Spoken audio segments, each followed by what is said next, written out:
Good morning વિદ્યાર્થી મિત્રો. સો last લેક્ચરની અંદર આપણે ઇલેક્ટ્રોન, પ્રોટોન અને ન્યુટ્રોન એની શોધ આપણે જોઈ ચૂક્યા છીએ, બરાબર. હવે આપણે અલગ અલગ પરમાણુ નમૂના જોવાના છીએ કે અલગ અલગ વૈજ્ઞાનિકોએ પોતાના પ્રમાણે, એના પ્રયોગો પ્રમાણે પરમાણુ શેનો બનેલો છે, કઈ રીતે બનેલો છે, એના વિશેના તારણો અને પોતાના એક્સપેરિમેન્ટ રજૂ કર્યા, બરાબર. તેમાં સૌ પ્રથમ આપણે જોવા જઈ રહ્યા છીએ થોમ્સનનો પરમાણુ નમૂનો. થોમ્સનનો પરમાણુ નમૂનો જે થોમ્સને કે જેણે ઇલેક્ટ્રોનની શોધ કરી હતી, બરાબર. તો થોમ્સને જે પોતાનો પરમાણુ નમૂનો આપ્યો એની અંદર એણે એવું કીધું કે સૌપ્રથમ તો જે પરમાણુ છે એ ગોળાકાર આકાર ધરાવે છે, કે પરમાણુનો આકાર કેવો હોય છે, તો ગોળ આકાર હોય છે. જેમ કે મેં અહીંયા ફિગરમાં બતાવેલો છે કે તેણે પરમાણુનો આકાર કેવો બતાવ્યો છે, ગોળ બતાવ્યો છે. બીજું કે આ જે પરમાણુ છે એની અંદર ધન વીજભાર એક સમાન રીતે વહેંચાયેલો છે અને ઇલેક્ટ્રોન પણ એ રીતે આવેલા છે કે જેથી સ્થાયી સ્થિર વિદ્યુતીય રચના બને. કારણ કે ધન વીજભાર અને ઋણ વીજભાર એને તટસ્થ પણ કરવા પડે. પરમાણુ આપણે લઈએ તો એ વીજભારની દ્રષ્ટિએ તટસ્થ હોય તો ધન વીજભાર અને ઋણ વીજભાર એ રીતે ફેલાયેલા છે કે જેના આધારે શું થાય કે પરમાણુ સ્થિર વિદ્યુતીય રીતે કેવો રહે, તટસ્થ રહે. એટલે થોમ્સનના અનુસાર એણે એવું કીધું કે જે પરમાણુનો જે આખો વિસ્તાર છે, જેમ કે આ બતાવેલો છે, એ શું છે, એ ધન વીજભારિત ગોળો છે અને એની અંદર કે જે આ બ્લુ રાઉન્ડથી બતાવેલા છે એ શું બતાવેલા છે, ઇલેક્ટ્રોન બતાવેલા છે. તો ધન વીજભાર એક સમાન રીતે આખા ગોળામાં ફેલાયેલો છે, વહેંચાયેલો છે, બરાબર. અને ઇલેક્ટ્રોન પછી એ રીતે વહેંચાય છે અંદર કે જેથી સૌથી વધુ સ્થાયી સ્થિર વિદ્યુતીય રચના બને, બરાબર. તો આ બેઝિકલી પરમાણુ નમૂનો હતો થોમ્સનનો. થોમ્સને પરમાણુની ત્રિજ્યા 10⁻10 મીટર જેટલી માપી. કેટલી માપી? 10⁻10 મીટર જેટલી એણે પરમાણુની ત્રિજ્યા માપી. કે પરમાણુની ત્રિજ્યા કેટલી હશે? તો 10⁻10 મીટર, બરાબર. એને એંગસ્ટ્રોમમાં લખવું હોય તો કેટલું થાય? 1 એંગસ્ટ્રોમ થાય, બરાબર. યાદ રાખજો, 1 એંગસ્ટ્રોમ એટલે 10⁻10 મીટર થાય. ઓકે. હવે બેઝિકલી પરમાણુનો નમૂનો રજૂ કર્યો, પણ આ કંઈક આપણને અલગ જ રચના લાગે છે, આવો નમૂનો, બરાબર. તો આ નમૂનાને પ્લમ પુડિંગ, રાયસન પુડિંગ અથવા તો પછી વોટરમેલન એટલે તરબૂચ જેવું કે દેખાય છે, તો એવા નામ આપવામાં આવ્યા. યાદ રાખજો, MCQમાં પૂછી શકાય એવો ક્વેશ્ચન છે કે જે થોમ્સનના નમૂનાના નામમાં કયું સાચું છે. તો પ્લમ પુડિંગ, રાયસન પુડિંગ અથવા તો વોટરમેલન તરબૂચનો નમૂનો.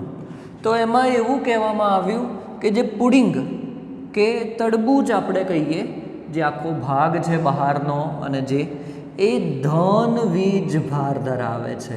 કેવો વીજભાર ધરાવે છે? ધન વીજભાર. અને અંદરનું પ્લમ એટલે કે એનો અંદરનો રહેલો ભાગ અથવા તો બીજ કહીએ આપણે, બરાબર, તરબૂચના, તે કેવો વીજભાર ધરાવે છે? ઋણ વીજભાર ધરાવે છે, બરાબર. ઋણ વીજભાર ધરાવે છે. તો બેઝિકલી પરમાણુ નમૂનો થોમ્સનનો હતો. એમાં એણે શું કીધું કે ગોળાકાર એનો આકાર છે. બીજું કે ધન વીજભાર આખા પરમાણુની અંદર એક સમાન રીતે વહેંચાયેલો છે અને ઇલેક્ટ્રોન એ રીતે વહેંચાયેલા છે કે ધન વીજભાર સાથે સૌથી વધુ સ્થાયી સ્થિર વિદ્યુતીય રચના બને તે રીતે ગોઠવાયેલા છે. બરાબર. પરમાણુની ત્રિજ્યા 10⁻10 મીટર એવું થોમ્સને પ્રયોગો દ્વારા નક્કી કર્યું. બીજું એના નામ અલગ અલગ આપવામાં આવ્યા. પ્લમ પુડિંગ, રાયસન પુડિંગ અથવા તો પછી વોટરમેલન તરીકે તેને ઓળખવામાં આવ્યું. બરાબર. હવે આ નમૂના પ્રમાણે જો આપણે બેઝિક તારણ કાઢીએ તો એણે એવું કીધું કે પરમાણુનું દળ એક સરખી રીતે બધે જ વહેંચાયેલું છે. બરાબર. એનાથી એને સફળતા મળી હતી આ વાક્ય ઉપરથી કે પરમાણુનું દળ એક સરખી રીતે બધે વહેંચાયેલું છે. પરંતુ આ જે વાત છે એ લાંબો સમય સુધી સાચી રહી નહીં, કે આગળ જતાં જે આપણને પરમાણુ નમૂનાના બીજા તારણો મળ્યા એક્સપેરિમેન્ટ દ્વારા, પ્રયોગો દ્વારા, એના સાથે આ વાક્ય સુસંગત બેસતું નહોતું. બરાબર. આથી થોમ્સનનો નમૂનો શું રહ્યો? નિષ્ફળ રહ્યો. બરાબર. થોમ્સનનો નમૂનો આપણે કહેવા જઈએ તો રુથરફોર્ડે જ ખોટો પાડ્યો એવું કહી શકાય.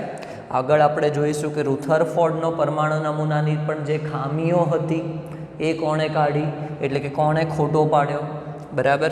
તો થોમ્સનનો નમૂનો 2 માર્ક્સનો ક્વેશ્ચન છે, પૂછવો હોય તો એકદમ સિમ્પલ ક્વેશ્ચન છે. ફિગર ડ્રો કરો, કઈ રીતે વહેંચાયેલું છે, એના નામ અને કેમ નિષ્ફળ ગયો. બરાબર. એકદમ સિમ્પલ ક્વેશ્ચન છે. ઓકે, ચલો. તો થોમ્સનનો પરમાણુ નમૂનો અહીંયા આપણે પૂરો થયો. આપણે નેક્સ્ટ જોવા જઈ રહ્યા છે રુથરફોર્ડનો પરમાણુનો કેન્દ્રીય નમૂનો. રુથરફોર્ડ. બરાબર. એકચ્યુઅલી 9મા ધોરણની અંદર તમે થોમ્સનનો પરમાણુ નમૂનો અને રુથરફોર્ડનો પરમાણુ નમૂનો ભણી ચૂક્યા છો. બરાબર. રુથરફોર્ડ તમે નામ સાંભળેલું છે. આલ્ફા પ્રકીર્ણન પ્રયોગ તમારે આવી ગયો છે 9મા ધોરણમાં, પણ અહીંયા આપણે થોડું વધારે ડિટેલ્ડમાં જોઈશું એ જ વસ્તુ. બરાબર. તો સૌ પ્રથમ તો આપણે જોઈએ કે રુથરફોર્ડ અને તેના વિદ્યાર્થીઓ, એકલો રુથરફોર્ડ નહોતો, એના વિદ્યાર્થીઓ જે હતા ગાઇગર અને અર્નસ્ટેડ માર્સ્ટેન, એને સોનાના ખૂબ જ પાતળા વરખ પર આલ્ફા કણોનો મારો કર્યો. બરાબર. મેં તમને સમજાવ્યું હતું કે આલ્ફા કણ શું છે, તો પણ હું અહીંયા લખી દઈશ હમણાં કે આલ્ફા કણોનો મારો કર્યો. કોના ઉપર? તો સોનાના વરખ ઉપર. હવે સોનું જ કેમ પસંદ કરવામાં આવ્યું? બરાબર. તત્વ તરીકે, વરખ તરીકે કેમ લોખંડનો કેમ ના લીધો, સોનાનો કેમ લીધો? કારણ કે સોનાની આપણે જેટલી પતલી સ્લીટ બનાવી હોય, જેટલું પાતળું એને બનાવવું હોય તે સરળતાથી બની શકતું હતું. બરાબર. એટલે સોનું પસંદ કરવામાં આવ્યું હતું એની અંદર. બરાબર. તો કેટલી પતલી સ્લીટ બનાવી હતી? તો 100 નેનોમીટર. બરાબર. 100 નેનોમીટર જેટલી જાડાઈની, બરાબર, વરખ બનાવવામાં આવ્યો. 100 મીટર જાડાઈ એટલે ખૂબ જ પતલો કહેવાય. બરાબર. 100 મીટર જાડાઈ. એમાં તો અલગ અલગ ખાલી પરમાણુઓ જ રહી શકે, પરમાણુઓનું માપ થઈ જાય રાઉન્ડ. બરાબર. પરમાણુની ત્રિજ્યા 10⁻10 મીટર, એટલે જો કહેવા જઈએ તો 10 નેનોમીટર થાય. તો આ 100 નેનોમીટર. બરાબર. એટલે પરમાણુના સાઇઝ જેટલું જ, એના કરતાં થોડું મોટું જાડાઈ ધરાવતું સોનાનું પાતળું પતરું લેવામાં આવ્યું, અને જેને સોનાનો વરખ કહીશું આપણે. બરાબર. બીજું શું કર્યું કે સોનાના આ વરખને ફરતે ગોળાકાર ભાગમાં પ્રસ્ફુરક ઝિંક સલ્ફાઇડ, પ્રસ્ફુરક પડદો લગાવવામાં આવ્યો ઝિંક સલ્ફાઇડનો. બરાબર. અને શું કરવામાં આવ્યું કે આલ્ફા કણ પડદા પર અથડાય તો તમે યાદ કરો, પ્રસ્ફુરક પડદો શું કામ કરે છે કે જ્યારે પણ એના ઉપર કોઈ કણ અથડાય તો પછી એ ઝબકારો ઉત્પન્ન કરે. શું કરે? ઝબકારો ઉત્પન્ન કરે. ઓકે. તો આપણે ફિગર જોઈએ કે કઈ રીતે એણે બનાવ્યું હશે. તો સૌ પ્રથમ તો આલ્ફા કણ ઉત્પન્ન કરતો પદાર્થ આપણે મૂકીશું કે આલ્ફા કણ ઉત્પન્ન કરતો પદાર્થ, અને તમને ટેક્સ્ટ બુકમાં નથી આપ્યું પરંતુ હું તમને કહું છું કે એ પદાર્થ લીધો તો પોલોનિયમ. રુથરફોર્ડે જે આલ્ફા કણ ઉત્પન્ન કરતો પદાર્થ લીધો હતો એ કયો હતો? તો પોલોનિયમ હતો. ઓકે, ચલો અહીંયા આપણે ફિગર ટેક્સ્ટ બુકથી થોડી અલગ બતાવીએ છીએ, તમને વધુ ખબર પડે એ રીતે. બરાબર, તમે આ ફિગર ડ્રો કરો તો પણ કોઈ વાંધો નથી, ગમે ત્યાં પણ ચાલશે. ઓકે, તો આ છે આપણો આલ્ફા કણ. આલ્ફા કણ ઉત્પન્ન કરતો, આલ્ફા કણ ઉત્પન્ન કરતો પદાર્થ, અને કયો લીધો તો? પોલોનિયમ. પોલોનિયમ પદાર્થ લીધો હતો. બરાબર, તો આપણને મળ્યો છે આલ્ફા કણ ઉત્પન્ન કરતો પદાર્થ પોલોનિયમ. ઓકે, આપણે હવે અહીંયા બીજું શું બતાવીએ છીએ કે ફક્ત એક પરમાણુ બતાવીએ છીએ. કોનો? તો સોનાનો પરમાણુ બતાવીએ છીએ. બરાબર, શું લઈએ છીએ? સોનાનો પરમાણુ લઈએ છીએ. બરાબર, ફક્ત શું લઈએ છીએ? સોનાનો પરમાણુ.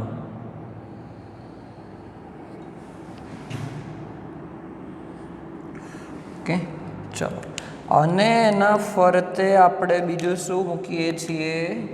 તો પ્રસ્ફુરક પડદો મૂકીએ છીએ. પ્રસ્ફુરક પડદો. બરાબર, આ શું છે? તો પ્રસ્ફુરક પડદો છે. શેનો બનેલો છે? તો ઝિંક સલ્ફાઇડનો. ઝિંક સલ્ફાઇડનો પડદો બનેલો છે. ઓકે, તો હવે શું થશે કે આલ્ફા કણ ઉત્પન્ન થશે. શેમાંથી? પોલોનિયમમાંથી. દરેક જગ્યાએથી શું થશે? આલ્ફા કણ એ ઉત્પન્ન કરશે. બરાબર, તો જ્યારે આલ્ફા કણ ઉત્પન્ન થાય છે, ઓકે, તો શું થાય છે એ વખતે કે જેવો એને આપણે ડિરેક્ટ કરીએ છીએ કોના ઉપર? તો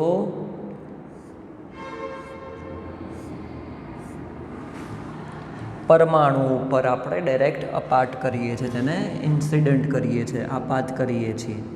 ઓકે, તો શું થાય છે આપણે એ જોઈએ કે જેવો એ પરમાણુમાંથી પસાર થાય છે એ વખતે પ્રસ્ફુરક પડદા ઉપર 3 પ્રકારની સિચ્યુએશન બની. પ્રસ્ફુરક પડદા ઉપર, કેમ કે જેવો એ અથડાશે પ્રસ્ફુરક પડદા ઉપર તો તે વખતે સફેદ ઝબકારો ઉત્પન્ન થશે. તો આ જે ઝબકારો ઉત્પન્ન થાય છે એમાં 3 પ્રકારની સિચ્યુએશન ઊભી થઈ. બરાબર, કઈ રીતે કે આપણે બતાવીએ કે પરમાણુની જે મિડલનો પાર્ટ હતો એક્ઝેક્ટ, એની એક્ઝેક્ટ પાછળનો પાર્ટ આપણે આટલો આ બતાવીએ. બરાબર, તો આ પાર્ટ ઉપર એક પણ ઝબકારો ના થયો. બરાબર, કે એકદમ મિડલનો જે પાર્ટ બતાવીએ અહીંયા, તો આ મિડલના પાર્ટ ઉપર એક પણ ઝબકારો આટલા ભાગમાં થયો નહીં. પછી એક ભાગ એવો હતો, કયો? તો અહીંયાથી આપણે ચાલુ કરીએ. બરાબર, આટલો પાર્ટ અને આટલો પાર્ટ કે જેમાં સતત ઝબકારા થતા હતા. સતત ઝબકારા થતા હતા. આ પાર્ટ એવો હતો. બરાબર, કે જેમાં નોન સ્ટોપ આલ્ફા કણ તો ઉત્પન્ન થઈ જ રાખતો હતો અને પરમાણુમાંથી પસાર થઈને નોન સ્ટોપ શું થતો હતો? ઝબકારા થતા હતા. અને એક ભાગ એવો મળ્યો કે જેમાં થોડા સમયે ઝબકારા થયા. બરાબર. તો રુથરફોર્ડે પ્રયોગ અનુસાર એને 3 પ્રકારના તારણો આપ્યા. બરાબર. એ આ પ્રયોગ દ્વારા આપ્યા કે જેણે એમાં જોયું કે જે મિડલનો પાર્ટ હતો પ્રસ્ફુરક પડદાનો ત્યાં એક પણ ઝબકારો થતો નહોતો. બરાબર. પછી એવા 2 પાર્ટ મળ્યા કે જેમાં નોન સ્ટોપ ઝબકારા થતા હતા. એટલે શું થતું હતું કે અહીંયાથી પસાર થઈને કિરણ જે છે એ સીધું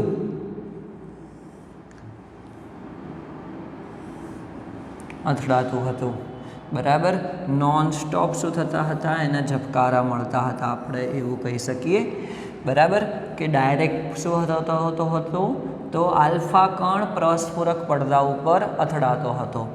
પછી અમુક ભાગ એવા હતા કે જેમાં શું કીધું તમને કે નાના ખૂણે વિચલન થઈને ક્યારેક ક્યારેક શું થતું હતું કે આવા પાર્ટ ઉપર ઝબકારા થતા હતા.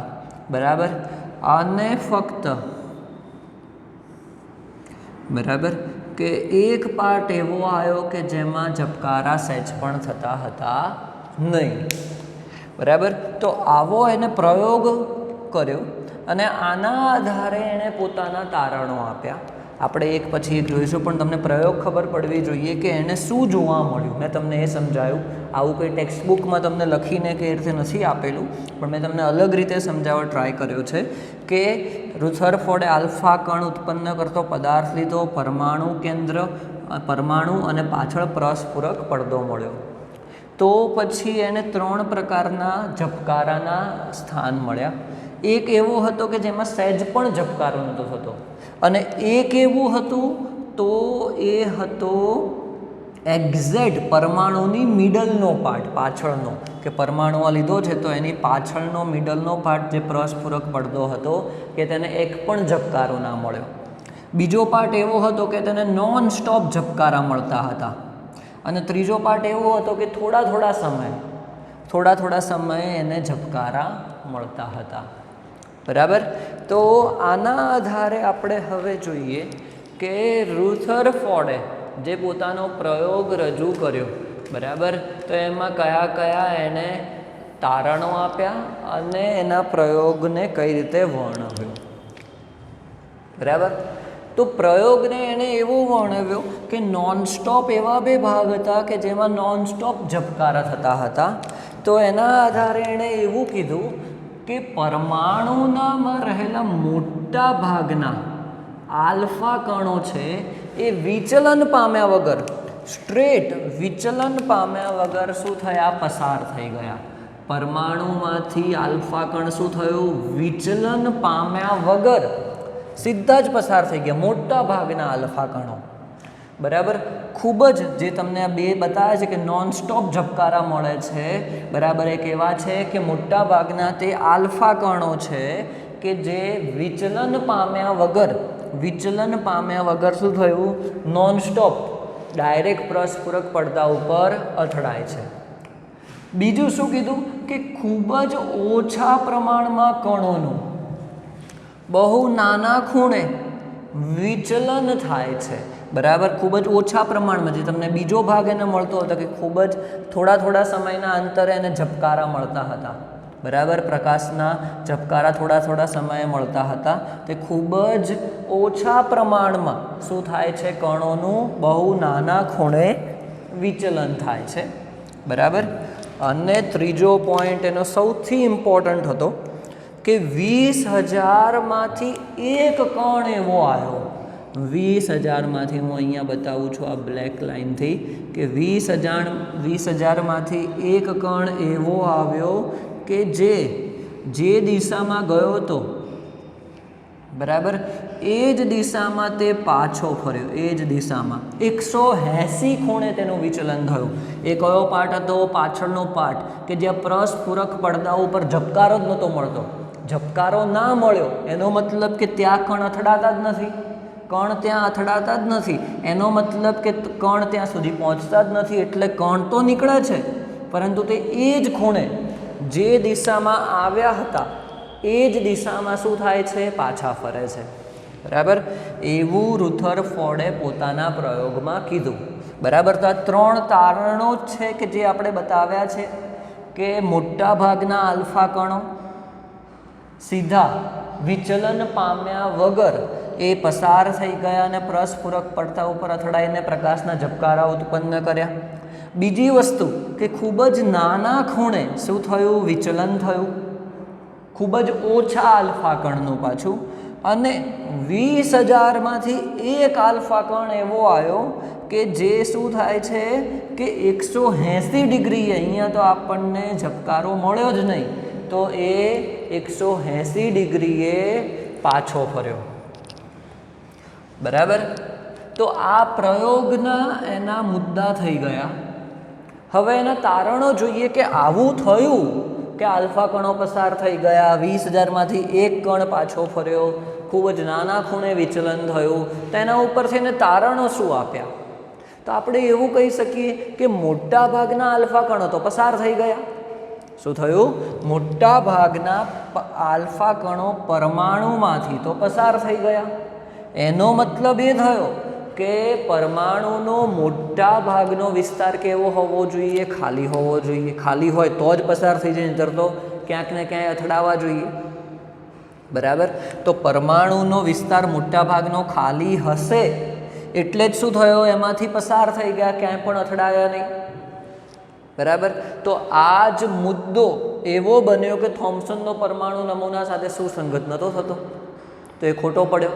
થોમ્સને તો એવું કીધું કે ધન વીજભાર અને ઋણ વીજભાર એક સમાન રીતે આખા પરમાણુમાં વહેંચાયેલા છે, એટલે કે પરમાણુનો ભાગ કોઈ ખાલી છે જ નહીં થોમ્સન અનુસાર. તો પણ રુથરફોર્ડે જે પ્રયોગ કરે એના ઉપરથી તો એને એક્સપેરિમેન્ટ દ્વારા ક્લિયર એને પોઈન્ટ મળ્યા કે મોટા ભાગના આલ્ફા કણો પસાર થઈ ગયા પરમાણુમાંથી.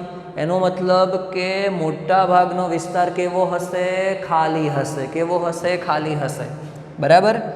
બીજો પોઈન્ટ એને એવો કર્યો કે થોડા આલ્ફા કણો છે એ વિચલન પામ્યા. વિચલન પામ્યા.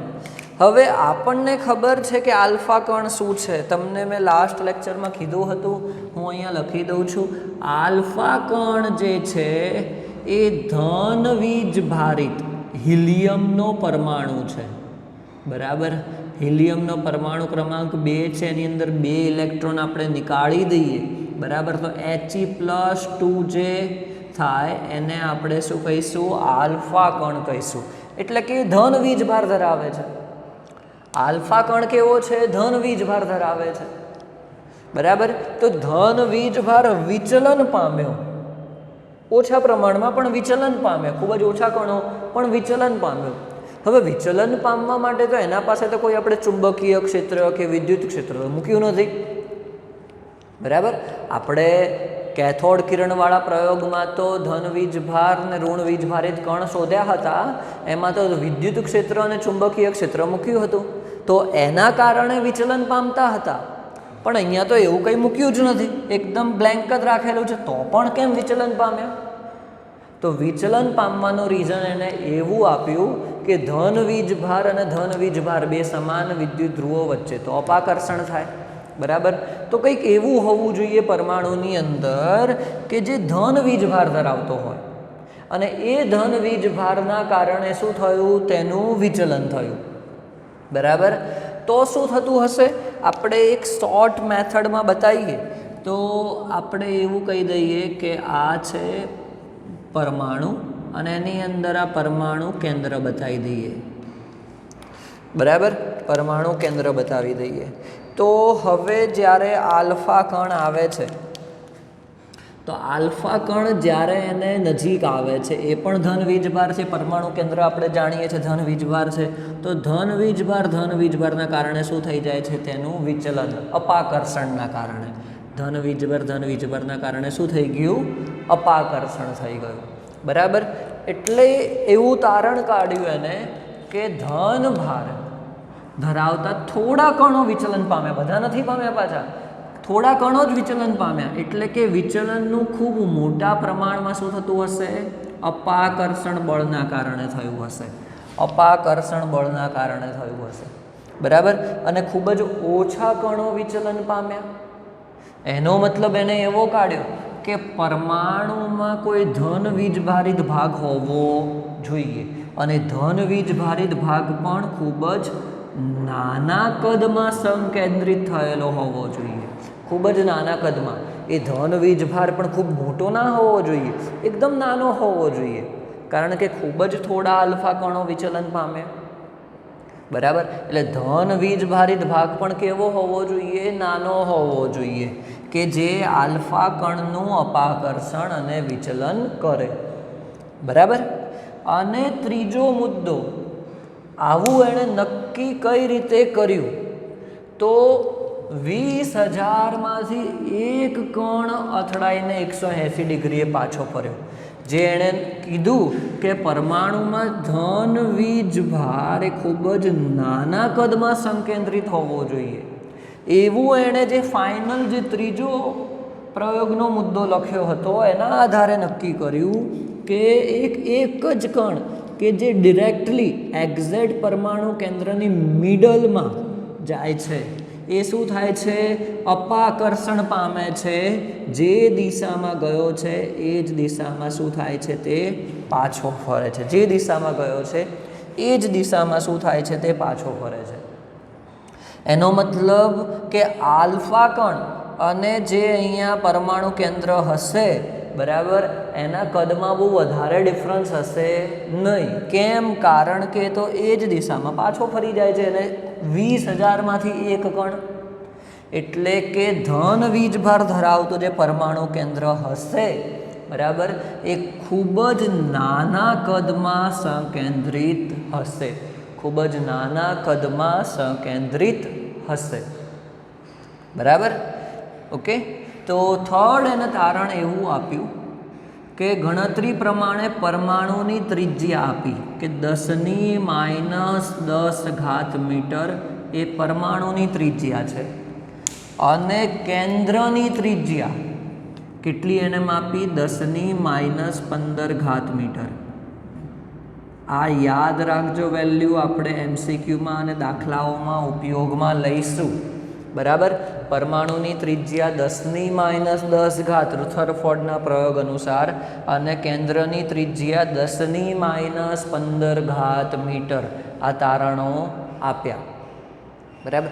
એકચ્યુઅલી અહીંયા રુથરફોર્ડનો પ્રયોગ પૂરો થઈ ગયો. ઓકે. પરંતુ પ્રોટોનની શોધ થઈ.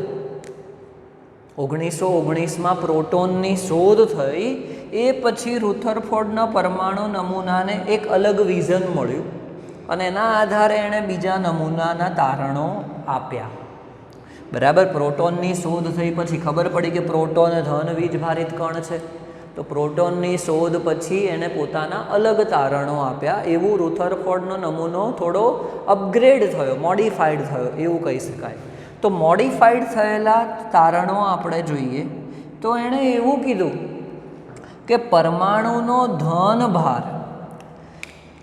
અને પરમાણુનું મોટા ભાગનું દળ, શું કીધું? પરમાણુનો ધન વીજભાર જે છે, બીજું કે પરમાણુનું મોટા ભાગનું દળ એ ખૂબ જ નાના ભાગમાં સંકેન્દ્રિત થયેલું છે. સાચો જવાબ છે એનો. બરાબર. કે પરમાણુનો ધન વીજભાર અને મોટા ભાગનું દળ, આપણે આગળ જ જોયું હતું, ઇલેક્ટ્રોનનું દળ તો આપણે ગણતા નથી, પ્રોટોન અને ન્યુટ્રોનનું જ દળ ગણીએ છીએ, અને પ્રોટોન અને ન્યુટ્રોન તો પરમાણુ કેન્દ્રમાં આવેલા છે. બરાબર. તો પરમાણુ કેન્દ્ર જે કેવું છે એ ખૂબ જ નાના ભાગમાં સંકેન્દ્રિત થયેલું છે, પરમાણુનો નાનો ભાગ, અને એને શું કહેવામાં આવ્યું? પરમાણુ કેન્દ્ર કહેવામાં આવ્યું. બરાબર. બીજું શું કીધું એણે? કે પરમાણુ લઈએ છીએ તો એની આસપાસ ઇલેક્ટ્રોન વર્તુળાકાર પથમાં ગતિ કરે છે. પરમાણુ કેન્દ્રની આસપાસ ઇલેક્ટ્રોન વર્તુળાકાર પથમાં ગતિ કરે છે, અને આ જે પથ છે એને શું કહેવામાં આવ્યું? કક્ષા કહેવામાં આવી. બરાબર. કક્ષા કહેવામાં આવી. પરમાણુ કેન્દ્રની આસપાસ ઇલેક્ટ્રોન વર્તુળાકાર પથમાં ગતિ કરે છે, જેને શું કહેવામાં આવ્યું? કક્ષા કહેવામાં આવી. બરાબર. અને આ જે રચના થઈ કે પરમાણુ કેન્દ્ર છે, ઇલેક્ટ્રોન તેની આસપાસ વર્તુળાકાર પથમાં ગતિ કરે છે, તો રુધરફોર્ડે તેને સૌરમંડળ સાથે સરખાવ્યું. કોની સાથે? સૌરમંડળ, સૂર્યમંડળ સાથે સરખાવ્યું, જેમાં એણે એવું કીધું કે સૂર્ય છે એ પરમાણુ કેન્દ્ર છે અને ગ્રહો છે એ ઇલેક્ટ્રોન છે, એના સાથે સરખાવ્યું. આ જ મુદ્દો એની નિષ્ફળતાનું કારણ રહ્યો. આપણે આગળ જોઈશું રુથરફોર્ડની ખામીઓમાં કે આ જ મુદ્દો કે એને સૂર્યમંડળ સાથે સરખાવ્યું અને ઇલેક્ટ્રોન વર્તુળાકાર પથમાં, અને ત્રીજો મુદ્દો પણ એના માટે સાબિત થયો કે એણે એવું કીધું કે ઇલેક્ટ્રોન અને કેન્દ્ર એકબીજા સાથે સ્થિર વિદ્યુતીય આકર્ષણ બળથી જોડાયેલા હોય છે. સ્થિર વિદ્યુતીય આકર્ષણ બળથી જોડાયેલા હોય છે. બરાબર. તો આ 3 તારણો થઈ ગયા જે પ્રોટોનની શોધ પછીના હતા. બરાબર. અને એની શોધ પહેલાં પરમાણુના તારણો આ થશે. ઓકે. તો રુથરફોર્ડનો કમ્પ્લીટ પ્રયોગ પૂરો થયો. આપણે નેક્સ્ટ લેક્ચરમાં એની ખામીઓ જોઈશું. બરાબર. આ પ્રયોગને સમજજો, એકદમ સિમ્પલ વેમાં જેમ બને એમ સમજાવવા ટ્રાય કર્યો છે. બરાબર. તો વિડીયો કમસે કમ 2 થી 3 વખત જોજો અને પછી તમે લખજો, એ પહેલાં ના લખતા. સિમ્પલ પ્રયોગ છે રુથરફોર્ડનો આલ્ફા પ્રકીર્ણન પ્રયોગ અથવા તો પરમાણવીય કેન્દ્રીય નમૂનો. બરાબર. ચલો, થેન્ક યુ.